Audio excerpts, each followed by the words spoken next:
प्रिय विद्यार्थियों, पगड़िया बाल विद्या निकेतन ऑनलाइन क्लास में आपका स्वागत है। हम पढ़ रहे हैं कक्षा 6 पसंद का अध्याय 10 झांसी की रानी लक्ष्मीबाई। आज के इस अध्याय में हम इस कविता का 7वां भाग पढ़ेंगे। इससे पहले हमने ऑनलाइन क्लास में 6 भाग पढ़ चुके हैं। अन्याय विनय नहीं सुनता है, विकट फिरंगी की माया, व्यापारी बन दया चाहता था जब ये भारत आया। डलहौजी ने पैर पसारे अब तो पलट गई काया, राजाओं नवाबों को भी उसने पैरों ठुकराया। रानी दासी बनी बनी ये दासी अब महारानी थी, बुंदेले हर बोलो क्यों हमने सुनी कहानी थी। खूब लड़ी मर्दानी वह तो झांसी वाली रानी थी। कवित्री कहती है कि राजा के मरने के पश्चात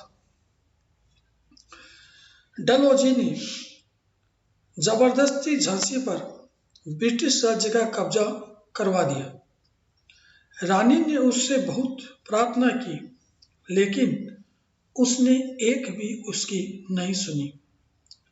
कहते हैं कि जब ब्रिटिश भारत आया तो उसने भारत में व्यापार करने और अपनी रक्षा के लिए भारतीय राजाओं से दया की प्रार्थना की।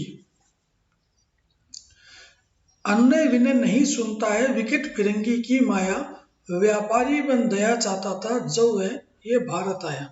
यानी उसने रानी की अन्याय विनय नहीं सुनी और वह भारत में व्यापार करने आया, तब उसने भारतीय राजाओं की दया की प्रार्थना की। डलहौजी ने पैर पसारे अब तो पलट गई काया, राजाओं नवाबों को भी उसने पैरों ठुकराया। लेकिन ब्रिटिश शासन इतना क्रूर और चालाक था कि उसने न धीरे धीरे पूरे भारत पर कब्जा करके भारत का स्वरूप ही बदल दिया। यानी डलहौजी ने पैर पसारे, यानी पूरे भारत में धीरे धीरे अपना कब्जा करके पूरे भारत का स्वरूप बदल दिया। उसने भारतीय राजाओं और नवाबों को अपने पैरों तले रौंदा, यानी पैरों ठुकराया, यानी पैरों तले उसने रौंदा। अर्थात उसने उनका राजपाट छीनकर उनकी ही राज्यों से उन्हें बाहर निकाल दिया। कवित्री कहती है कि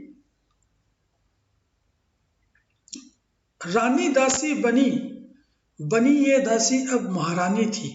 यानी जो रानी यानी लक्ष्मीबाई झांसी की रानी थी, वह अब झांसी पर ब्रिटिश हुकूमत का कब्जा हो जाने के कारण अब दासी के समान हो गई थी। और जो दासी महारानी विक्टोरिया बनकर आई थी, अर्थात भारतीयों की कृपा पाकर व्यापार करने के बहाने जो भारत आई थी, वह ही अब झांसी की महारानी बन बैठी। समय के फेर को ऐसी कहानी हमने बुंदेले जो गायक है उनके मुंह से सुनी थी कि झांसी के वे महारानी पुरुषों के भांति युद्ध करते थे। इसके अगला भाग हम अगली ऑनलाइन क्लास में पढ़ेंगे।